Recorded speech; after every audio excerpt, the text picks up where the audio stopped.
Srila Bhakti Maharaj. So it would be nice to speak about Bhakti Maharaj's life, his teachings, or maybe I'd like to take everybody's blessings. You want to succeed years left. When I speak something that'll please Raghav, please the Guru Brahma, as well as and the other deities.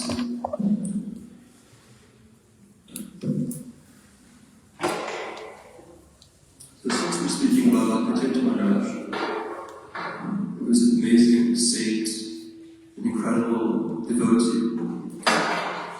He was a real pranam mantra usually most spiritual masters, most gurus, their disciples will honor them with the pranam mantra.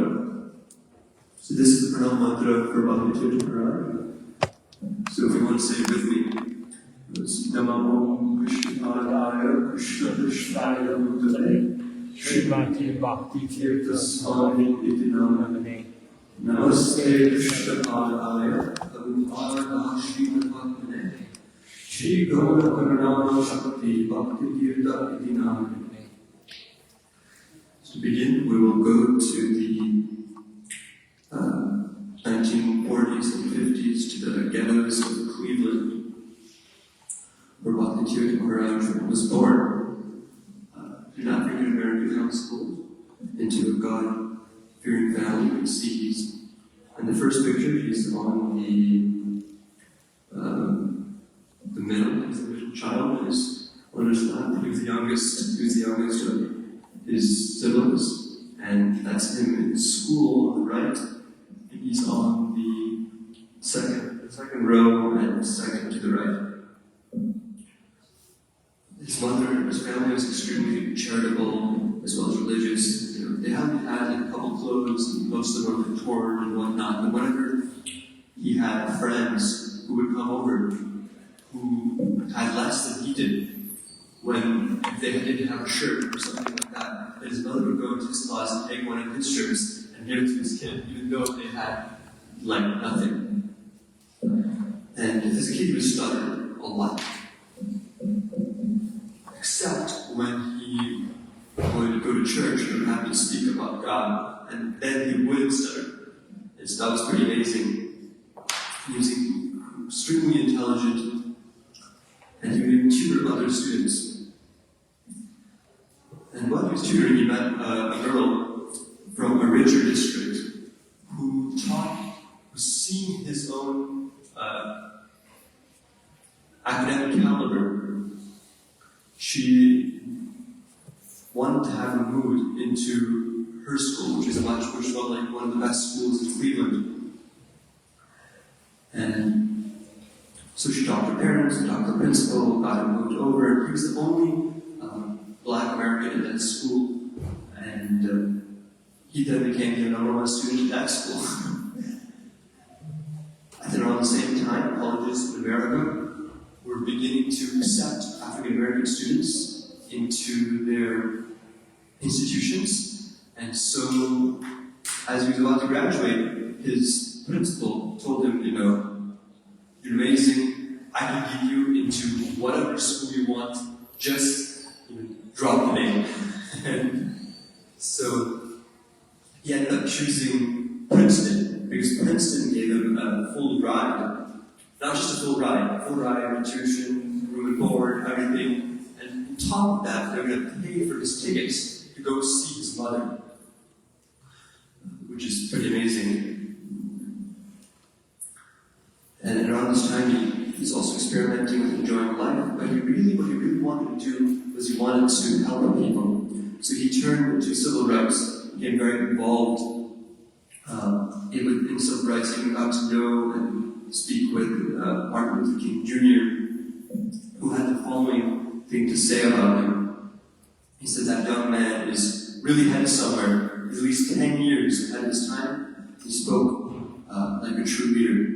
So he involved himself with civil rights for a couple of years.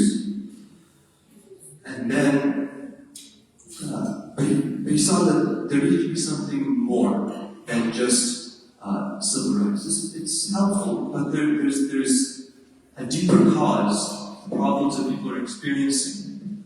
And so he began to turn towards psychology and spirituality. He learned things like hypnosis, he could read minds, he would help students with those abilities, to help them in their studies and help them in other ways. And he continued to turn inwards towards spirituality, so much so in his final thesis. He wrote his final thesis in his senior year of Princeton, was Yoga and Western Psychology, or Does Mankind Have a Future? And then he ended up as being a special assistant to Stanley Van Ness, who was the public defender for the state of New Jersey. So around this time, as he was exploring spirituality, he also got in touch with a yogi who taught him all kinds of interesting things, including how to read minds. And his name was Norman, and he would always tell him that I am not your guru. And Maharaj wanted to know, he wanted to have a guru, learn. He was looking around, and so he ended up taking initiation from a Mayavadi guru. And when he came back to this yogi and told him who he took initiation from, and he said that this guy, when Maharaj was saying this guy, he's saying that he's the avatar for the age, And the yogi looked at him and just laughed, and he said, that's just a Mayavadi. And he said, if you really want, I can tell you who the Jagat Guru is, who the Guru of the universe, that's what Jagat Guru means, who the Guru of the universe is. And so Maharaj was like, yeah, please, you tell me who it is. And the yogi, Norman, he said, do you really want to know who the Jagat Guru is? And Bhakti Maharaj was like, yeah. And he said, do you really want to know? And he was asking because he knew it would change his life completely. And he said, yes. So he said, Prabhupada of the Srila Prabhupada of the Hare Krishna movement is the guru for the universe. And when Bhakti Maharaj heard that, he was actually kind of shocked because he'd seen the devotees before. And he saw them on the street and he thought there were some weirdos with blankets, wearing blankets around their legs and pour paint on their faces. And he was like, these guys have something higher than me? And so, actually in his head, he rejected the idea. But this yogi had never lied to him before, so he's like, okay, you know what, I'll go check them out. And I'll see that they're not up to standard. And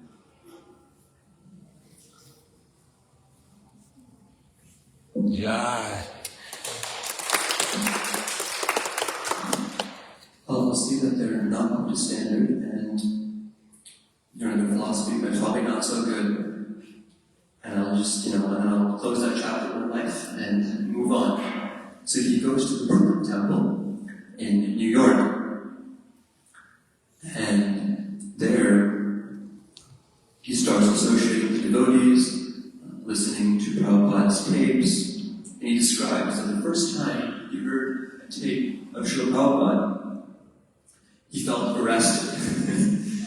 Because there was both joy and, in some sense, sadness, because he realized that, the feeling that was coming from his heart is now my time in the material world is over, and this person will take me to the next realm, to the spiritual world. So as he joined the temple, he began to see that, began to become convinced by the philosophy, and he saw that devotees took to Krishna consciousness seriously, were special. And so he began to get involved in temple activities. He even began to preach and to share Krishna consciousness with other communities in the Brooklyn area and in the Jersey area, where he was still working. And he had met some resistance from other devotees who were seen on the bodily platform, on the platform of grace, and they were either being distanced from him or making certain comments. And so he then, when he had a chance to meet Prabhupada, he told him about this, and he said, Prabhupada, there's prejudice in your movement. And so then Prabhupada's response was this. He said, someone is thinking you're the body, that is their nonsense. And if you're disturbed because they see you in this way, then you are also nonsense. Okay. So, Prabhupada is helping them understand that, it's not nice, but at the same time, it's going to be there in the world, and we have to learn to continue to move beyond that, even though others might direct that towards us. And he got more and more involved with ISKCON, and he ended up leaving his apartment and his job and joined the temple in New York, where then he was actually moved to the Gurukul, which is a school in Dallas, to help Sasvarup Maharaj, who was another personality, to help him, because the devotees saw his education and said, you should go somewhere where that education can be used. So they sent him to Dallas, where he worked with Sasvarup Maharaj for some time. And then, around that time, the library party was created. So there used to be these bus parties during this time in ISKCON's history, where devotees would go and travel around in buses across America, and they'd go from town to town, and they'd get out to do Harinam Sankirtan, which is the process of chanting the names of God on the streets. They would also distribute books.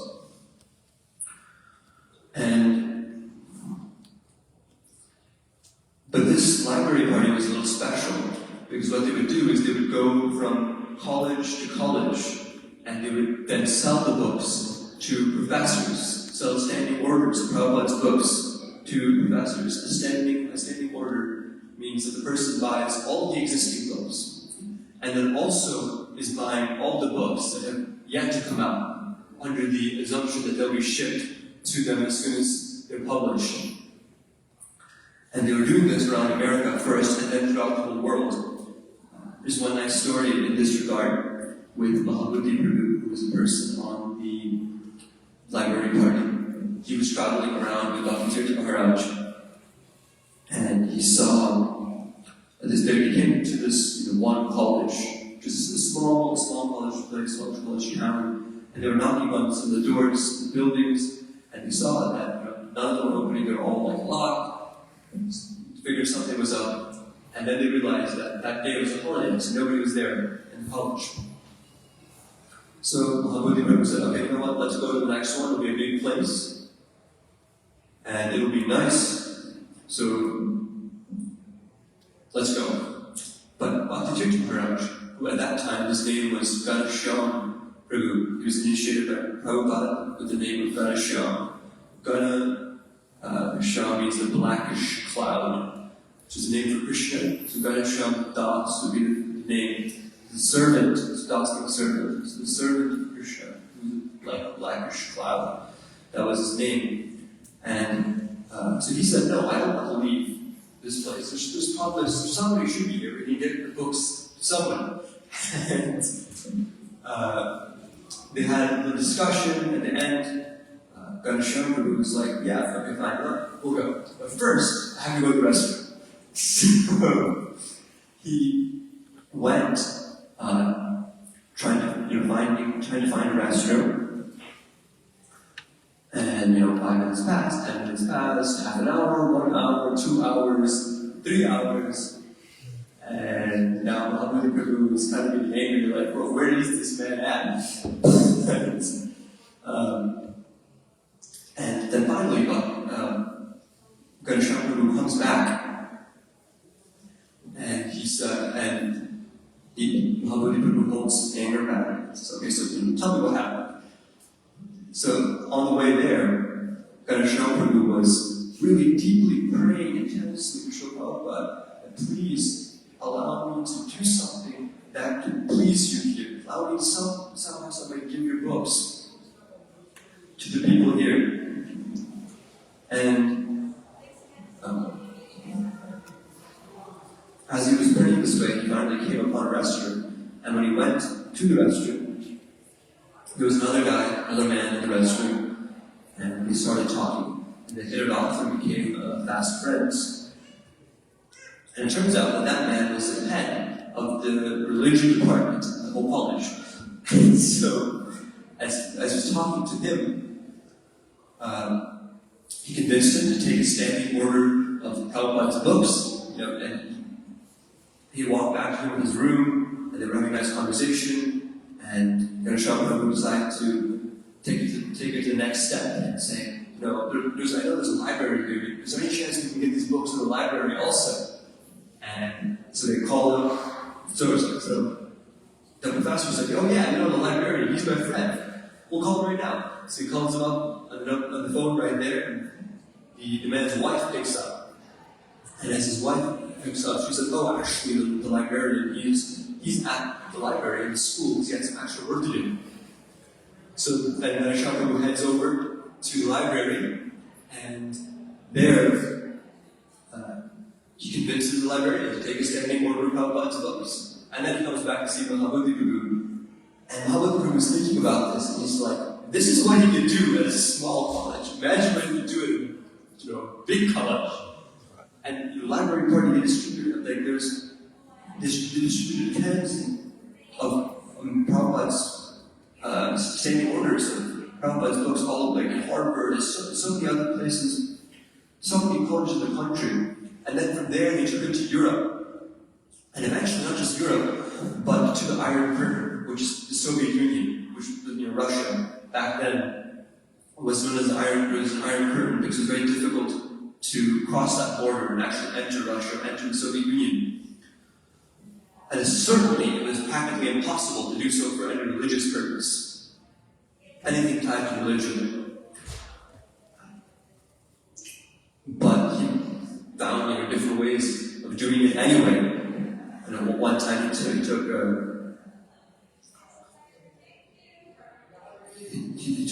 a dog with him along with all these books. And as he got to the border, and he met the border patrol, they were. He started, saying they wanted to take away his dog, and I forget the exact reason why, but so he started, saying, oh my God, this dog has been my life companion, and he's crying, and he's you can't take away this dog, and I created this whole, drama around that. Eventually, when they finally do take away the dog, they forget to check for the books, they forget to check the card for the action for any other contraband, and so he's able to bring a bunch of books into the Soviet Union in this way. And as he's traveling through the Soviet Union, not just both America and the Soviet Union, his schedule and his sadhana are just insane. He gets up at 1 a.m., 2 a.m. in the morning, chants 32, 40 rounds every single day. And he's getting chased down by KGB agents. KGB is kind of like the CIA of the Soviet Union. And in fact, there's one story where he was at some university in the Soviet Union. He was walking, and he notices some guys following him from behind, and so he starts running, and the guy behind him starts running after him, and he takes a turn. The guy takes a turn, he's following him. He takes another turn. The guy follows him, and then he's running to this hall. And he takes another turn, and he takes a quick turn into a room, and to hide in the room. And the agent, runs past, the KGB agent or whoever it was, runs past. And as he enters his room belongs to the professor. And on his way in, he saw the professor's name on the door. And so he tells the person who's sitting there, who's the professor, and he's like, oh yeah, we had an appointment at 2 p.m. Doctor or professor, so Professor Bob, or whatever his name was. And And he's like, what are you talking about? Yeah, I talked to your secretary the other day. He had me for an appointment at 2 p.m. So he talked with the professor, and I'm sure he sold the standing order as well. And in Romania, he was thrown in jail for some time until they finally, somehow let him go. And Prabhupada was so pleased to hear to hear about this. By the time 1970, this is going on in 1977, Prabhupada was extremely ill, and hearing reports of this every week was giving Prabhupada life. So if somebody wants to read, maybe Saji, you want to read the first one? Yeah. These are wonderful things. People are staring at him as if something is wrong, but by God's standing orders in the end, in spite of all obstacles, Srimad Bhagavatam is going strong. How much he is subjected to. He has a strange body. They do not speak his language. It is a tough subject. Still, the Bhagavatam is going through Srila Prabhupada. Yeah, so that was in June of 1977. And Prabhupada is marveling at the fact that he's a black person in Russia, in the Soviet Union, where nobody's black. He doesn't speak any of the local languages. And on top of that, it's not like, like some novel or something. He's distributing books on spiritual subject matter, which is not something most people are interested in. And still, he's doing it. The Bhagavatam, the Bhagavatam is one of our principal spiritual literatures. He's explaining the Bhagavatam is coming through. And then the second one, maybe Raghav, the second one. The report on Yugoslavia has given Srila Prabhupada the greatest enthusiasm, encouragement, and ecstasy. Srila Prabhupada has had me read the first part of your report to no less than 10 important gentlemen at different times who have come to visit His Divine Grace in the last week. In every case, they are all wonderstruck at your exploits in penetrating the iron curtain. So yeah, that's incredible. Prabhupada was so happy. He was showing everyone, what they were doing. What Bhakti Maharaj was doing. This is Dalpush Maharaj writing a letter to Bhakti Maharaj, who at that time was named Raghav Prabhu. And here's another one. It says, so because the Soviet Union was ruled by communism, it says, my books are the real communism. I'm working for the whole human society. My philosophy is to unite human society on the basis of Krishna consciousness, and that is actually happening all over the world. Why is a black man working for me, and also a white man? How much potency are Ganesham has as Bhakti Maharaj? Practically, he's preaching in the jungle. They do not even know his language, and still persons are giving standing orders. He is so empowered. I never expected standing orders from these communist countries. Now I can understand that they have lost all sense, but still there is hope. It's Krishna consciousness. Srila Prabhupada, also in June 1977.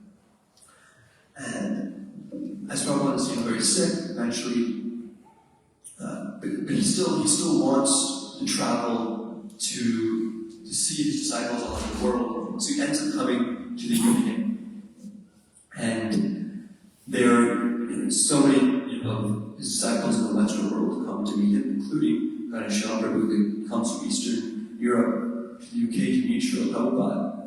And there, when Prabhupada's secretary finds out that Ganesham Prabhu is here, he immediately brings him in to see Prabhupada. Prabhupada is so happy to see him. He gives him a huge, like a really big hug and says, "Your life is perfect." Says that to Ganesham Prabhu. And I've heard another edition of that where he says, "You will see Krishna in this lifetime." So, Prabhupada was so pleased with him. And there's another half of that story. I'm debating whether I should tell that or not. But I'll tell it. So, the next day, the secretary brings Ganesham sending reports, so that the previous report had just come in. So he wanted Ganesham to come and read that report to Prabhupada, the one that he, like Ganesham himself, wrote. So the secretary brought him in, and he starts reading this report to Prabhupada. And Prabhupada, he doesn't react, he's just kind of like, serious. And Ganesham was getting nervous, like, am I doing something wrong? What's going on? And Prabhupada suddenly looks at him and says, it's not, he says, it is all Krishna's doing. It's not yours. And then the secretary says, okay, I think it's time we go out. And he takes him out. But Bhakti Tirtha Maharaj's reflection is, to him, that was much, much more precious than the previous day's hug. Because there Prabhupada was showing his love for him so that he never goes astray. He always understands this Krishna's grace, Krishna's mercy, everything is happening. And Raghav Maharaj's reflection on that was that he actually did nothing wrong. But still, Prabhupada was, by correcting him, was showing his love for Ganesham Prabhu. And so then he left and he went back to Eastern Europe to continue his mission there. And with time, in November 1977, Srila Prabhupada left this world. And at that time, there was a lot of Muslims, there was a lot of shock, conflict, and there was the society, the organization was going through a lot of, one sense, his emotions during that time period. And around this time, our Ganesham started selling standing orders of books, door to door, in America after like a little bit after like 1978, 1979. And he started serving as a secretary to Guru Maharaj. And during this time, he ended up going to Puri, which is a temple you see here, Jagannath Puri, the temple you see here on the screen. And this is an interesting temple because they don't allow foreigners to enter the temple. But he developed a desire to see Jagannath and to ask Jagannath's blessings. Jagannath is seated over there, Jagannath, Baladev, and Subhadra. But the original forms are Jagannath Puri in Orissa, which is a place in India. And so he developed a desire to see them. And then this temple is huge, and thousands of people are coming in every day, and there are these guards that are posted in the temple who will beat you with stakes, with like pretty heavy stakes, if you're not allowed to actually enter the temple and you try to enter. So he still develops a desire. So he develops a plan also. And in this plan, what he does is, instead of wearing the traditional dhoti and kurta garb, he dresses up kind of like an Indian businessman.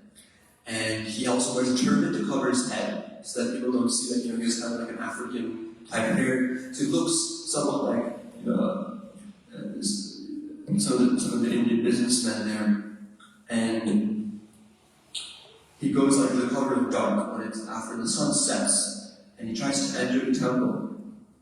And he avoids the guards because there's a huge crowd and everyone's trying to get in. He's kind of just riding away, and he's getting pushed into the main temple hall. And he's singing Jagannath Baladev Subhadra, and he's so happy.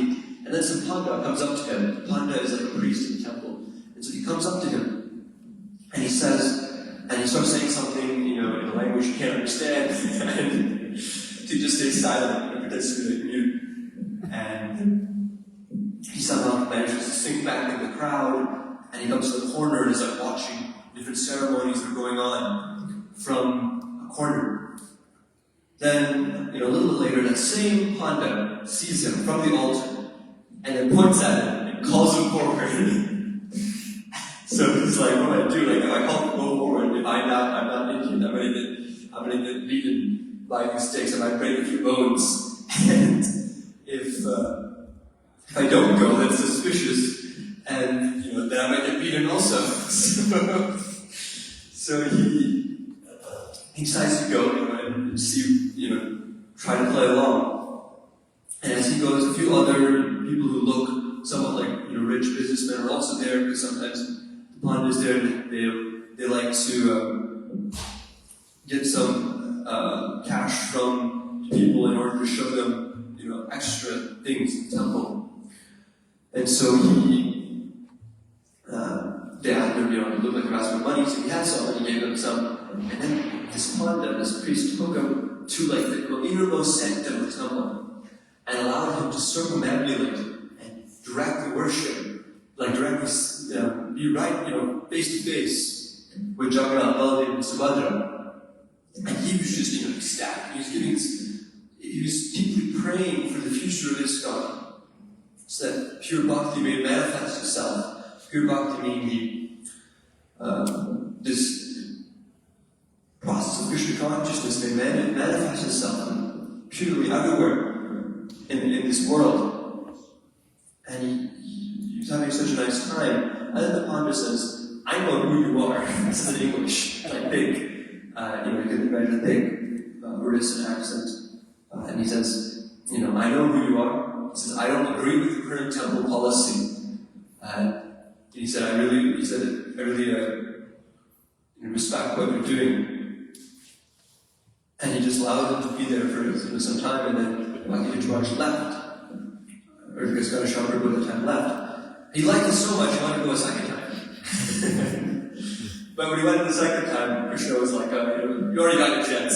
Because as soon as he walked in, he got chased out by the party to run away. So, that happened, and then he came back to America and serving under Swami Maharaj and a few other leaders. And at the same time, different devotees were persuading him to take to sannyas. Jayadvaita Maharaj told him, you're meant to travel and preach, so take sannyas.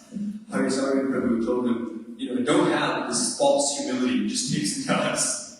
And he received his own powerful internal calling, which we don't have time to really go over today. But it's really nice. He has a really nice thing that he's written on this prayer that he's written about this, but we're not going to go over that. And so he ended up taking sannyas in Vrindavan from Tirtha Maharaj, and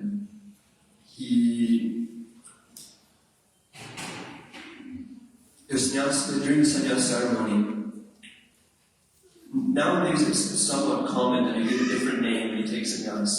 Back then that didn't happen. You would just have Swami attached to the end of your name, whatever your name was previously, and then Swami. So his name was Ganesha Das, and he was sitting there, and Kirtananda Maharaj was going to give giving him a ceremony where he was bestowing sannyas, which is like the highest order of monkhood, upon him. And he said, now your name is Bhakti Tirtha. He was just shocked, because he loved his name. It was such a nice name that was given to him by his dear teacher. And he was just shocked for a few minutes. And Raghav Maharaj, who was there also, he describes how he was shocked for a few seconds. And then immediately his face changed to a big end-to-end smile. Because he realized that the point of sannyas is to give everything for Krishna. So even if you must give my name, so be it. And so he was, he was happy, and then he began. He's really famous now for his kirtans. He wasn't really doing many kirtans back then. He would dance. It's an incredible experience to be one of his kirtans. But this was like the first Bhakti Tirtha Maharaj kirtan. Right after Tirtha starts singing the kirtan, everyone's dancing, it's ecstatic, and in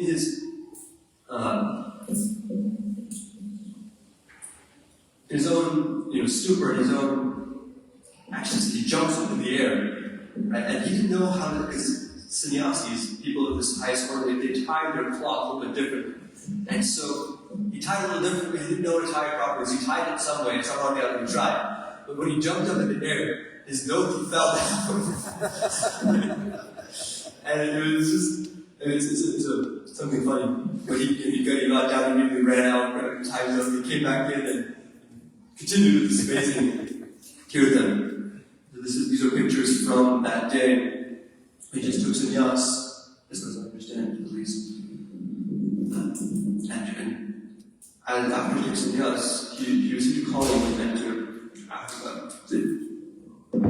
He was doing some other preaching in America at this time as well. He created the Committee for Urban Spiritual Development, which we're not going to go over much in detail today. But it was meant to help people come to understanding Krishna conscious principles. And he also was running, through that, he was also running this restaurant in Washington, D.C. And this restaurant was like incredible. They would like give out free food on some days because they didn't want to waste it for Saddam. So it was so interesting that the FBI had to get involved for a minute because they were like, wait a minute, why is a profit-making establishment giving out free food? So they sent one of their agents to investigate. And this guy, this fellow, he's there for he comes like every day, he came every day for a few months, nobody knew who he was. Nobody knew who he was.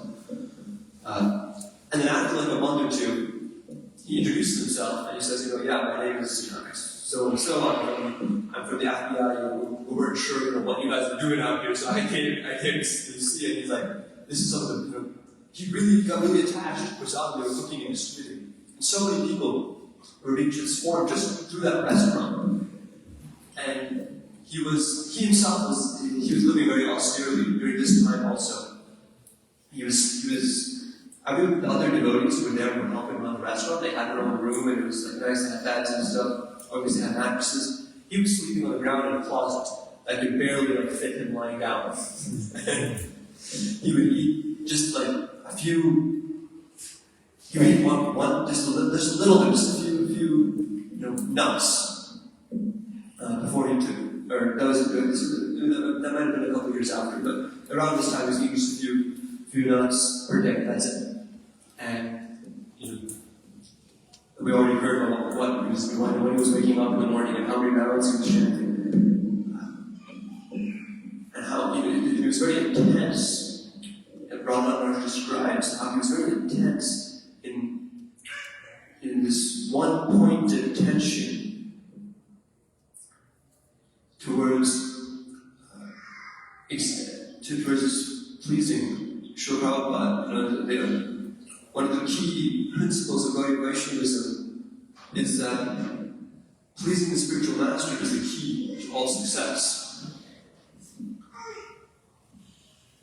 And so as he was doing this, he had this dream. And this dream, Srila Prabhupada, as he's sitting there in the room, which Srila Prabhupada was here in this picture, he was sitting there in this room, doing something with Prabhupada, and then they hear this knocking, on the door behind him. And this knocking is louder and louder, and then Prabhupada says, open the door. And he's like, open the door. So he goes and he opens the door. All these Africans come pouring in to the room, and then the dream ends and he understands that Prabhupada wants him to go to Africa and open the door, metaphorically, to the people of Africa, to the process of Krishna consciousness. So the next morning, he points to two people in the class and says, okay, book your tickets, we're going to Africa. So he sends a couple of his couple devotees to Africa, and at that time, so they go to Nigeria, to Lagos, Nigeria, and at that time, Brahmananda Prabhu, who's pictured here, was leading the preaching in Africa, and it was there, some things were going on, but it wasn't very big yet. And already by now, actually, Bhakti Maharaj had started this program called Books for Africa, where he could go around canvassing to different temples, homes, to collect money in order to have money to print and ship books to Africa so that they could be in other third world countries within Africa and outside of Africa, so that they could be distributed there. And BBT was also offering their help. BBT is the published arm of the Krishna consciousness movement, And they were also helping get books to Africa, and part of them was trying to do something there, but it wasn't really big yet. So he first sent a couple of devotees there, and they started they started some more programs, and they ended up being able to use a hospital and as a temple. Then more people started joining, and then Tirtha Maharaj says, "Okay, I'm coming."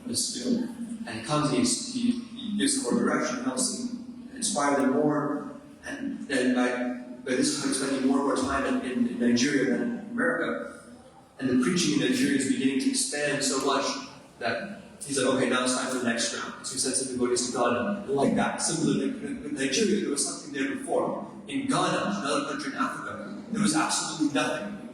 And you have to understand that in these African countries at that time, especially in West Africa, which is where Bhakti Maharaj did most of his preaching, at that time, and even today to some extent, the governmental situation is very unstable. So what happens is there's one ruling party, they've conquered the land, whatever you want to call it, and then some other party comes and they defeat them through war. They take over and they kill everyone related to this party, to the previous ruling party. In order to get anything done, you have to get close to the current ruling party. But if you get too close, when the next ruling party comes in, they're going to kill you. So he had amazing intelligence just navigating those situations in such a way that Krishna consciousness was able to expand throughout all these different countries, after Ghana, then Zimbabwe, all over the place. And he was able to, it was amazing. And as he started, spending more and more time in Africa, we started doing more and more incredible things in Africa.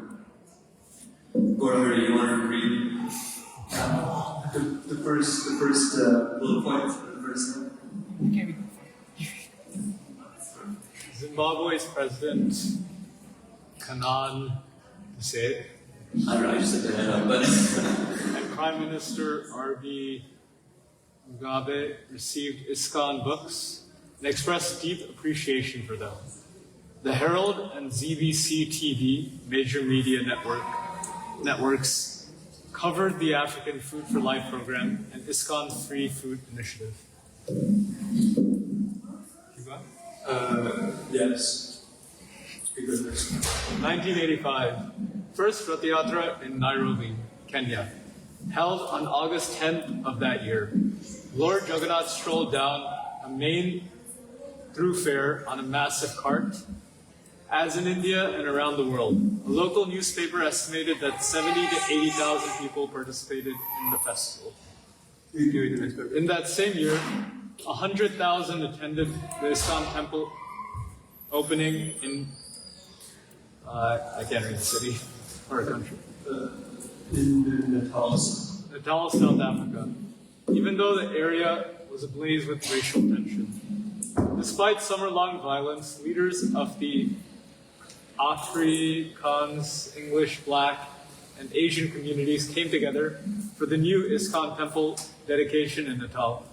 The 3-day festival in October attracted more than 100,000 visitors, including several major political figures. That's 1987. So I can show you that one, if you'd like. In 1987, noticed that flood victims in Natal. After the Burmese rains and reported history, many thousands of experienced poverty and disease violations. Very few people like Islam were hot for Christian people's days and provided blankets. So there's more, I won't read through all of this, but there's so you can imagine there's so many incredible accomplishments that they were able to do in Africa under his leadership. And one thing I would like to highlight is under the 1994 section, it talks about how normally devotees in the Hare Krishna movement across the world, we import things from India, like that drum. We import drums and these cymbals and other kinds of particular clothing from India. But in Africa, you had to learn how to make it all by themselves and make it all in Africa. So he really liked actually to share this message in the villages. So you can see the villages, pictures of him in the villages. In the first one is the village, second one the crossing over the boat, and the second person who's next to him on the left, to his left, is Padre Shakti Maji, who's a very well-known figure in Islam.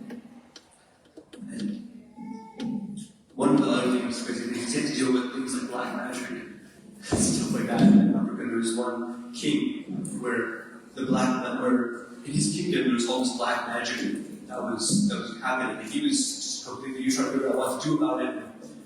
Women's bodies were being found every day with like, organs missing because their organs were being used for black magic rituals. And when he consulted Bhakti Maharaj, it seems like he was saying that it seems like evil is stronger than good. And what can we do? And so Maharaj gives him some simple prayers, gives him the books of Srila Prabhupada, tells him, you do these two things, and you'll have no fear, because everything will be taken care of.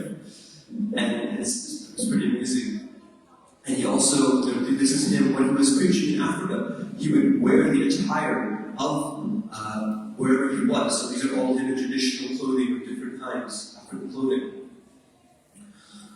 He created a school that had a government-approved class in Krishna consciousness. And the school has over 100 children.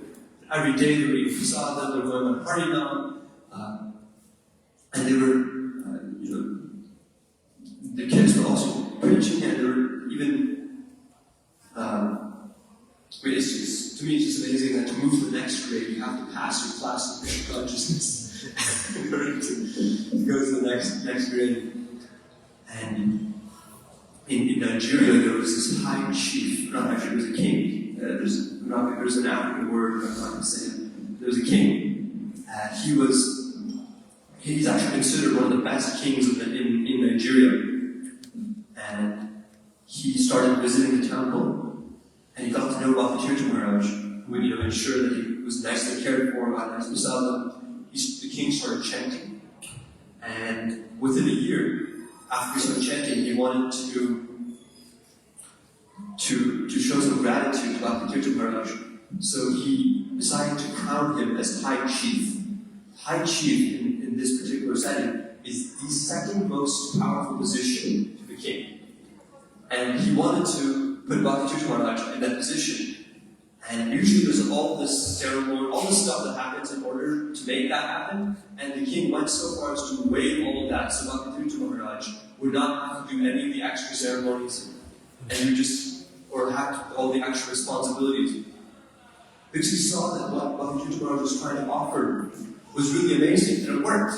And he could see how his own people were benefited. There were people, some of these kings would recognize, it's not just this king. Bhakti Maharaj should be friends with many different kings, and they would tell their constituents, you stop eating all this junk and just eat the prasadam. And it's amazing. And even today, all this is going strong in Africa. And there's more I want to say, but I don't have time, so I'm going to skip that. But he also, met with many world leaders outside of just his preaching in Africa. He became friends with Nelson Mandela, who had also read the Bhagavad Gita. And on the right, that's Muhammad Ali, with Bhakti Maharaj, and he was a mentor to Muhammad Ali.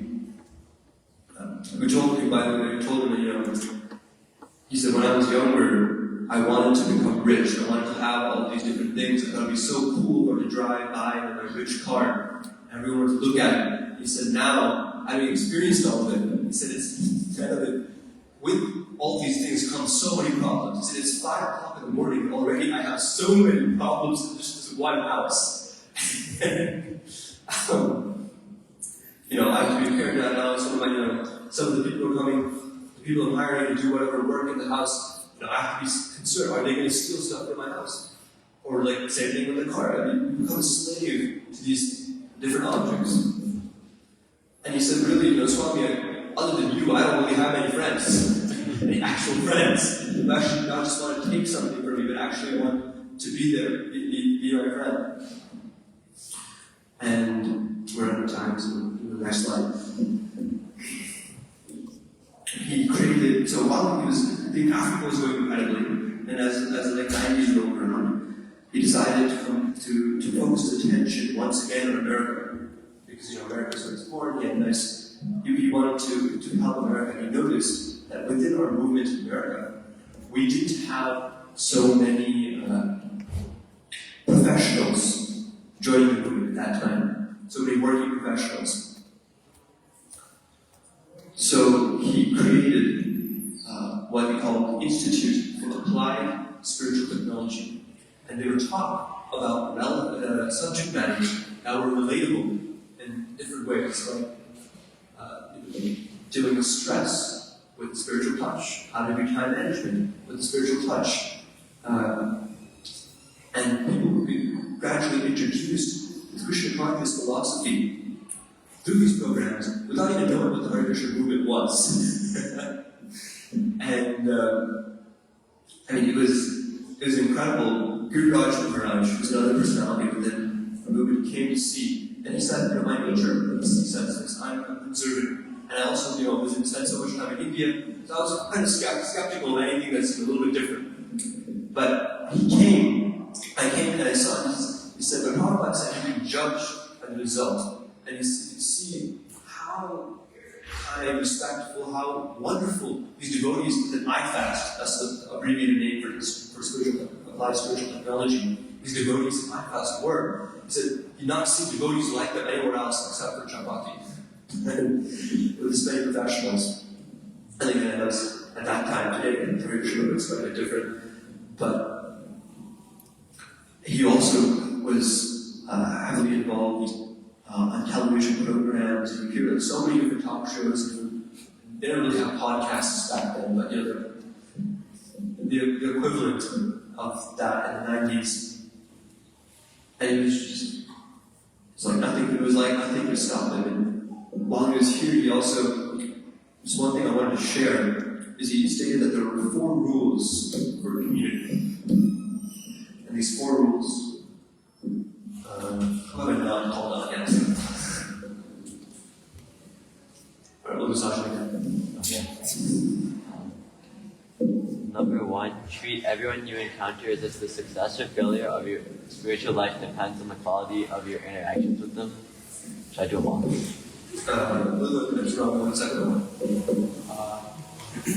Think of the person you love the most and aspire to treat everyone with that same quality of love. View all conflicts as your own fault first. Realize that people in your present environment might very well be the people with whom you will live out your life and who are likely to be with you at the time of death.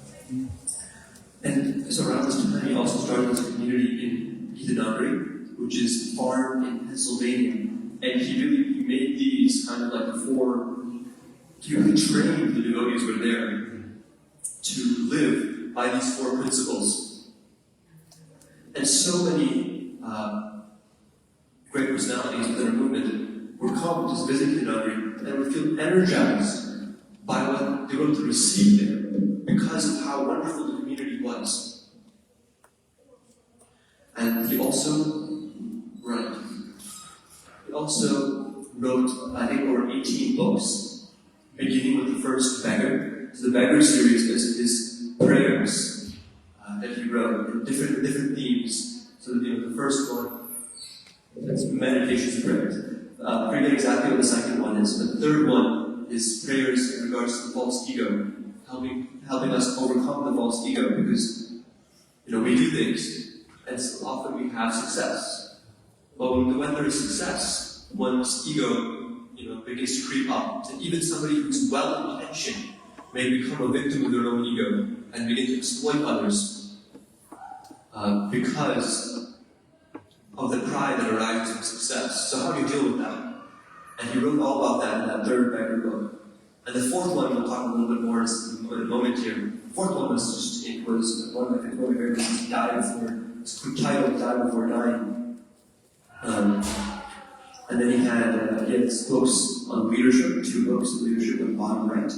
And on the top right were his reflections on sacred teachings. So there are different books within our tradition, and he would write books commenting upon those books. And the first one is Shikshashtakam. The second one, he wrote one about Damini. The third one, he talked about Harinam Chintamani. The fourth was Ishopanishad.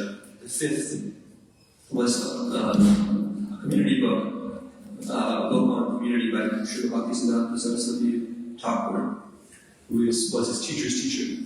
And then the sixth one was a book, this one was not a commentary, but he wrote a book called Radha Shunya, in other words, missing mercy. What is nothing us to miss out on the mercy and grace that the Lord has to offer. And on the very left, you see spiritual warrior, which is because all of us are on the battlefield in some sense of the term, especially if we're trying to be a spiritual practitioner. We're trying to overcome the general tendencies of the world. We're trying to move past and against many of those tendencies. Okay. And the spiritual warrior books is all about how to do that. Because at every moment, we're facing challenges of whether we're going to take a step forward or a step back. And there's all these different tools and different ways to work with, to help us continuously keep moving forward on this path. And that's what's there in the spiritual warrior book. He was the world preacher. That's the picture on the left of his amazing kirtans. There's so much joy and dance to the harmony. He was the most, other than maybe Jagataka Maharaj, he was the most traveled person in all ISKCON.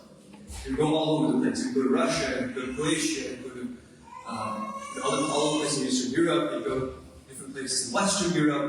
He would create IFAST centers there also. And of course America, India, Africa, and South America, I think. And it was amazing. He was a GBC, which means a governing body commissioner, which is a post of leadership within a movement. And he was the GBC for, you can guess, because by seeing the picture. He's a GBC. Does that picture seem familiar to anybody? Yeah, that's that picture. That's the same chair and the same table, and there's Gordon behind him. So the same gates. He built a really nice community in Detroit too when he was here. And he was GBC for Detroit, for other places in America and Africa. And again, he was unstoppable. And he was focusing. His preaching was on 2 different fronts. The preaching he was sharing Krishna consciousness with those who didn't really know about it, and then he was also sharing it with those who knew but needed to continue. Who needed to be pushed further, because we all become complacent. We join the movement, it's like, oh wow, it's nice, it's great, and then after some time, it's like, it is what it is, and having this trot forward, not trot, but sludge forward. And he wanted to cut past that. That was a great pain for him to see. He said, to see that. And it was a great pain for him to see the amount of faithlessness that was also there sometimes in the movement due to different people, falling ungracefully from their positions, and all kinds of, other things. There's so many problems in regards to divorces, what our children would do after, after becoming adults and whatnot. And it brought a lot of pain that this was happening, that people there's a lecture known as Dr. Srila Prabhupada's House, which he gave in 1997 in Mayapur at GBC meetings. And it's a pretty amazing lecture. And he's talking about people who are leaving. It's not because of them, it's because of us. Because we need to be living the books more clearly, and that's part of what those 4 principles of community work all about. Is one of the most important things is how we treat other people, how we treat other devotees, other people. Shri Mahaprabhu, it says he gave us 8 verses in the Shikshashtakam. And out of them, it said the 3rd verse is what we should be wearing like a garland around our neck when we chant the holy name. But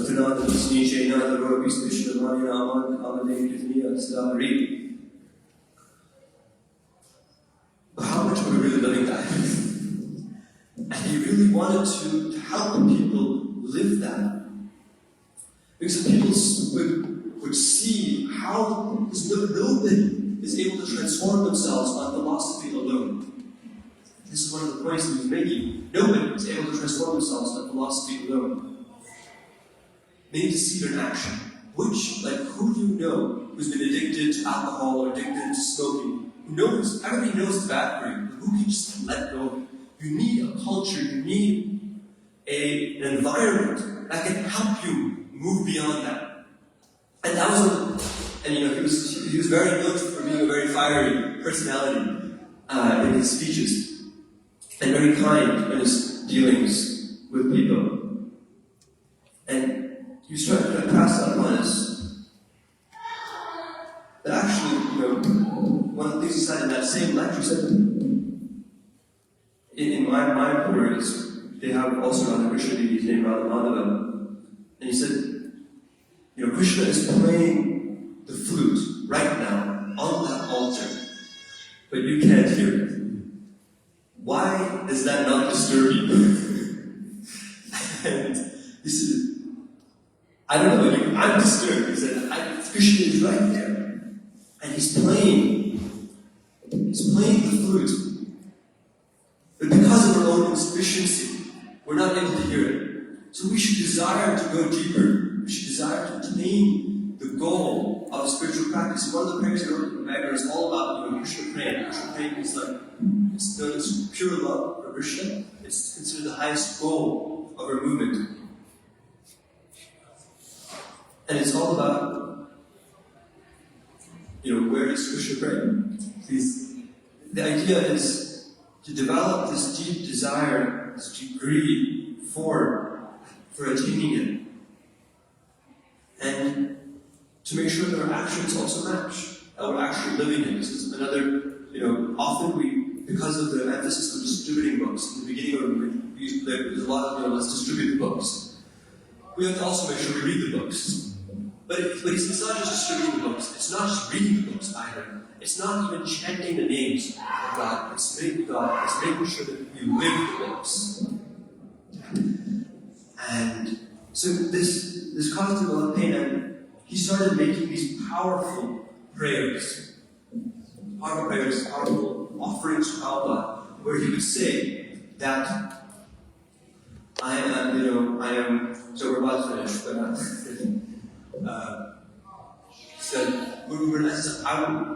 he was imbibing the mood of Vasudeva Datta.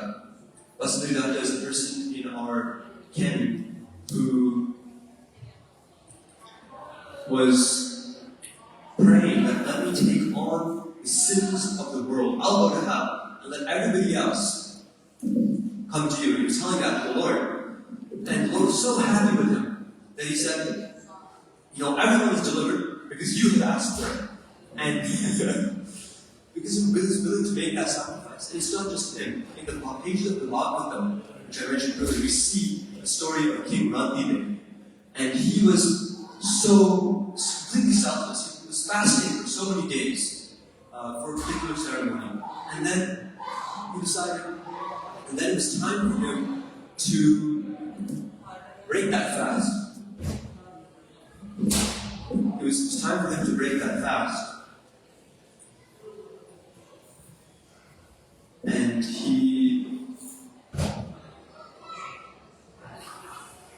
somebody came, I believe it was a scholar who came, and he said, I'm actually really hungry, I need some food, you got some food. And so he gives him some of his food.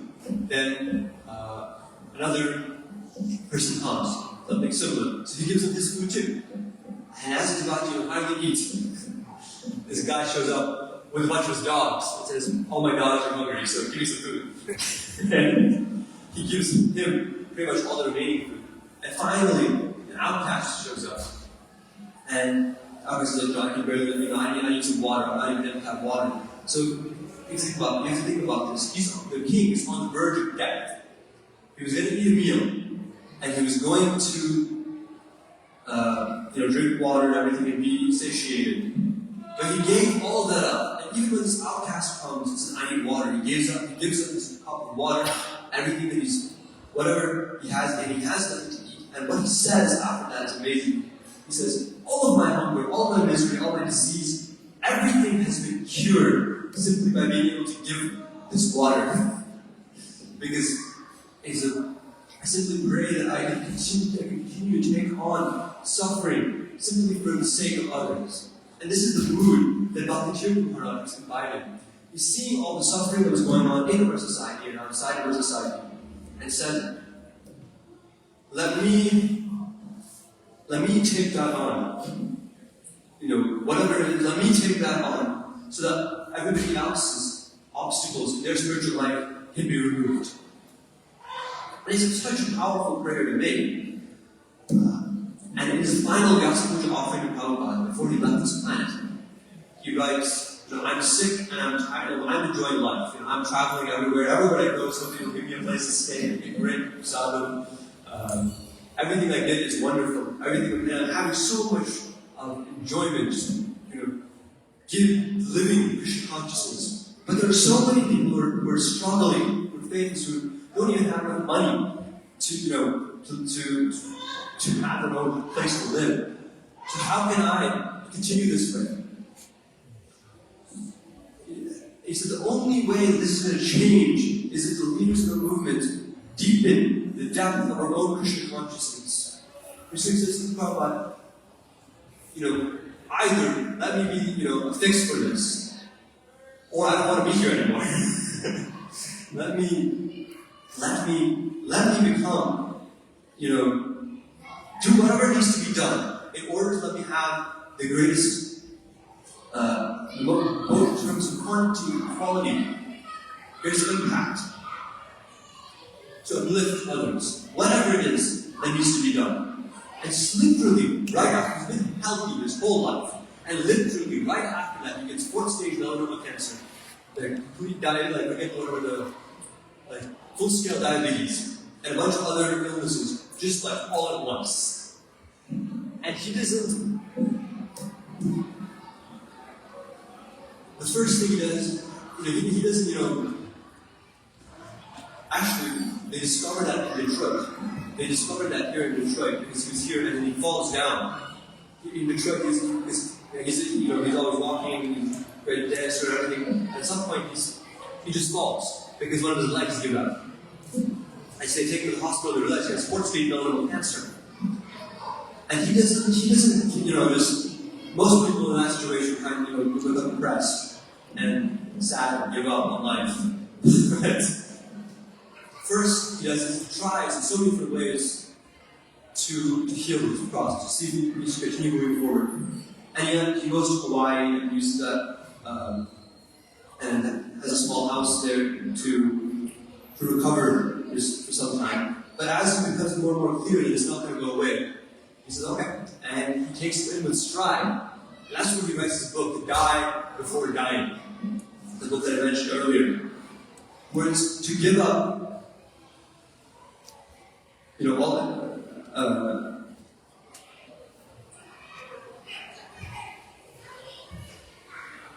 all attachment to present reality and completely imbibe the mood of someone from the spiritual world. And he comes to America after a couple months, and he continues what he was doing. He can't move so much anymore. He has to sit and be in bed or be in the chair. But he stays in this place in Eden, a place in Pennsylvania, and he's giving these incredible talks. And people are coming to the talks. They're walking, coming out, walking off crying, because it's just so impactful to see somebody.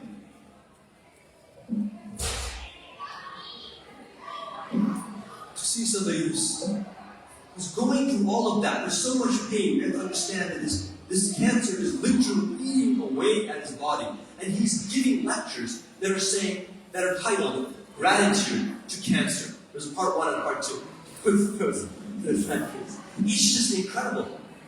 And people are coming out of his crimes and seeing how much he's giving, even in that situation where he's completely being, again, his body's doesn't understand how much pain he's going through. He can't walk anymore. His arm then gets, his leg has been amputated. His arm is gone. Eventually, his spine gets completely. His spine is gone because it's dissolved by the cancer. And he's out here. I just put this slide a little close. No. Oops. And he's getting thinner and thinner, and despite all this pain, one of his persons who was with him describes how they were together. He was completely sick. He was so sick that he couldn't even get up. And when it's time for the program, he just gets up. He gets up despite all that. He goes. He acts, as nothing is a problem. And then he just comes back. And he just continues to be sick. He has to recover, he has to rest. And recuperate after the whole thing. But it's so impactful to people. People come, so many people coming, hundreds of people, even leaders across the world were coming to see him. These are all pictures from that time. The first one is after he leaves his body. But the second two, he's there, and that second one, his spine has been, he can barely move, and he's just singing his heart out. Jai Jai Radhe, Jai Jai Sham, Jai Jai Jai Vrindavan. And it's just amazing.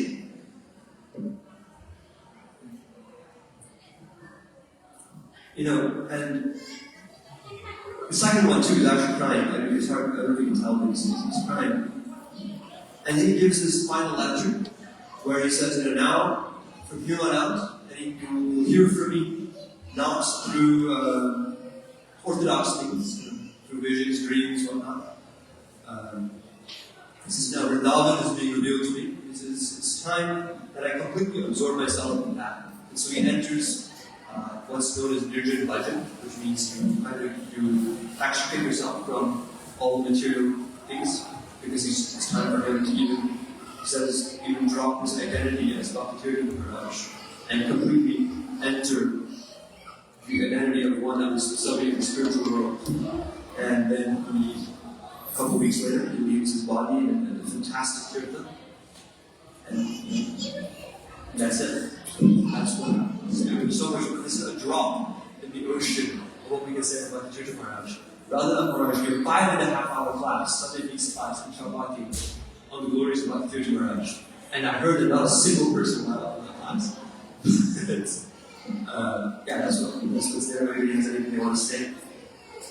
Are there any, since his appearance day is on Tuesday, is any, I don't know if anyone doing Maharaj recitals and hotcakes want to say anything? But anybody wants to say something, comments, questions, or is yours? I don't have any time, so I don't think you should really want to give the call. Should there be some people? If anybody has anything they want to share or any questions, do we have time for that? We do too. Anybody want to say anything?